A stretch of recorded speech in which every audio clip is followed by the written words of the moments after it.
Hello बच्चों, तो कैसे हैं आप सब। याद करिए 23 जुलाई, वो महत्वपूर्ण दिन जिस दिन सुप्रीम कोर्ट ने दो मुख्य निर्णय लिए थे। पहला तो ये कि नीट का पेपर अब दोबारा कंडक्ट नहीं होगा, माने देयर विल बी नो री नीट। दूसरा ये बेटा कि अब से अगर कोई भी पिटिशन फाइल करता है regarding the conduction of NEET exam, तो वो पिटिशन जो है पहले बेटा किसी लोकल या डिस्ट्रिक्ट कोर्ट में फाइल होगी या फिर हाई कोर्ट में फाइल होगी, डायरेक्ट सुप्रीम कोर्ट तक नहीं आएगी।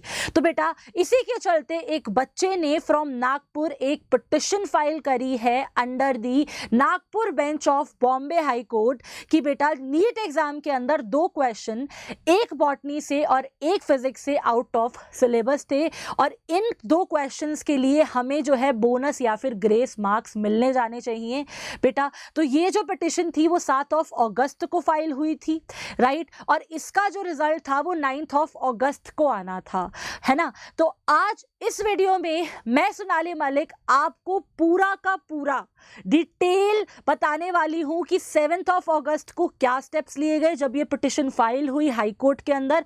उसके बाद जब 9 अगस्त को फाइनल फैसला आया तो फाइनल फैसला क्या निकल के आया। ठीक है, चलिए शुरुआत करते हैं इस इनक्रेडिबल वीडियो की। चलिए सबसे पहले बेटा अगर मैं बात करूं हमारी कुछ पॉइंट्स की जो हमको टाइम्स ऑफ इंडिया के आर्टिकल से पता चले हैं, उन पॉइंट्स को मैं पहले तो आपको समराइज कर दूं।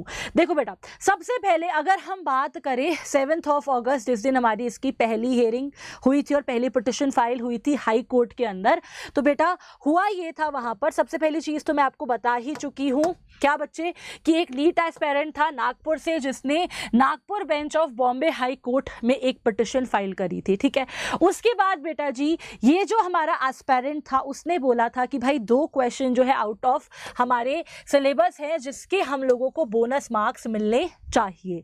क्लियर है बच्चों। ठीक है, इस बच्चे का नाम था बेटा शाहरीन अंबेडकर, ये नागपुर से था। इसका जो काउंसलर था जो इसको रिप्रेजेंट कर रहा था हाई कोर्ट में बेटा जी, उसका नाम अक्षय नायक था। ठीक है जी, राइट, और ये अक्षय नायक सर जो थे इनको असिस्ट करा था रोहन दियो सर ने। क्लियर है बच्चों, फाइन। अच्छा, अब बेटा जी यहाँ पर ये जो इनके काउंसलर है उन्होंने ये अपील डाली थी कि भाई दो क्वेश्चन, एक फिजिक्स से और एक बॉटनी सेक्शन से हमारे सिलेबस का पार्ट नहीं है नीट एग्जाम के, तो इनके जो है बेटा हमको ग्रेस मार्क्स मिलने चाहिए। ठीक है बच्चों, राइट। अब इसके लिए इसके रिस्पॉन्स में हमारे जो जस्टिस थे हाई कोर्ट में, एक तो थे बेटा जी हमारे जस्टिस अविनाश जी और दूसरे थे जस्टिस महेंद्र जी। इन्होंने दो कमेटी कॉन्स्टिट्यूट करी, माने दो कमेटी बनाई। एक कमेटी को बेटा जी ये हुक्म दिया गया कि उनको फिजिक्स के क्वेश्चन की एनालिसिस करनी है, दूसरी कमेटी को हुक्म दिया गया उनको जो है बॉटनी के क्वेश्चन की बेटा जी एनालिसिस करनी है। ये दोनों कमेटी जो है हमारे बेटा नागपुर के टॉप मेडिकल कॉलेज के प्रोफेसर से मिलके बनी थी। ठीक है, अगर मैं आपको थोड़ा सा डिटेल दे दूं तो अगर मैं बात करूं बेटा जी फिजिक्स के पैनल, तो फिजिक्स के पैनल यानी फिजिक्स की कमेटी में जो है वो HODs थे बेटा जी हमारे from national institute of science VNIT and LIT। Okay, वही अगर मैं बात करूं बॉटनी की पैनल की कमेटी की बच्चों, तो यहाँ हमारी बॉटनी पैनल में जो है HODs थे बेटा जी from institute of science and technology and professor from FS college as well as Shivaji science college. Clear है, तो काफ़ी एमिनेंट पर्सनालिटी से मिलके जो है ये कमेटी बनाई गई थी बेटा। ये सारा काम 7 अगस्त को हुआ था। क्लियर है, ठीक है जी, फाइन। अब इन कमेटीज को एक आदेश दिया गया था बेटा कि आप लोगों को जो है जितनी भी आपकी फाइंडिंग्स है उनको सबमिट करना है रिगार्डिंग दीज क्वेश्चंस बाय 8 अगस्त। ठीक है जी, और 9 अगस्त को जो है बेटा इन सारी जो हमारी कमेटीज है उनके फैसले के अकॉर्डिंग डिसीजन सुनाया जाएगा। ठीक है जी बेटा, तो कल जो थी वो थी हमारी 9 अगस्त मेरा बच्चा। तो 9 अगस्त में जो है बच्चे हमारा सुप्रीम कोर्ट का जो निर्देश है हाई कोर्ट का जो निर्देश है बेटा वो निकल के आ गया है। क्या निर्देश हमारा हाई कोर्ट का यहाँ पर निकल के आया है? उन्होंने ये बोला है बेटा, ये चीज प्रूव हो गई है इनफैक्ट क्या कि भाई जो फिजिक्स का क्वेश्चन था बेटा, है ना, जो फिजिक्स का क्वेश्चन था बेटा वो आपका न्यूक्लियर फिजन और न्यूक्लियर फ्यूजन से होके निकलता था। मतलब ये बोला जा रहा था कि जो क्वेश्चंस था वो रेडियो एक्टिविटी पे बेस्ड था। तो डायरेक्ट तो रेडियो एक्टिविटी माना कि हमारे सिलेबस में मेंशन्ड नहीं है, लेकिन nuclear fission and nuclear fusion which is a part of radio activity वो एक्चुअली हमारे सिलेबस में मेंशन्ड है। तो यहां से ये कंक्लूजन निकला कि भाई ये क्वेश्चन तो आउट ऑफ सिलेबस नहीं है। क्लियर है? ठीक है। लेकिन बॉटनी के क्वेश्चन को लेके अभी भी जो है बेटा कंट्रोवर्सी मेंटेन्ड है।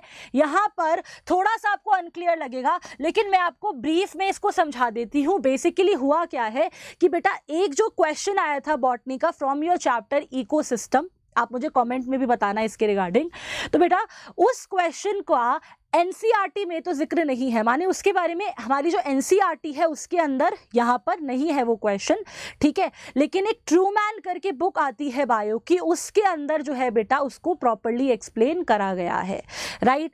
तो इस पर ठीक है, इस पर फिर एनटीए ने यहाँ पर झोलमोल कर दिया बेटा, ठीक है।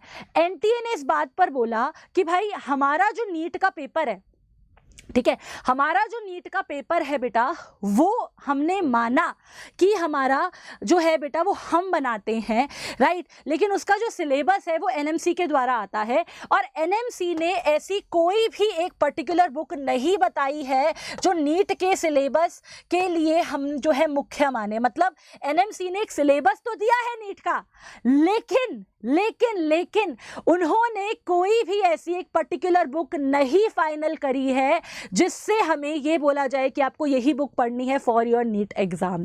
तो यहाँ भी एनटीए खेल गया बेटा, ठीक है, कि हाँ हम सिलेबस तो एनएमसी द्वारा दे देते हैं लेकिन उन्होंने कोई बुक नहीं दी है, समझ रहे हो, ठीक है, राइट।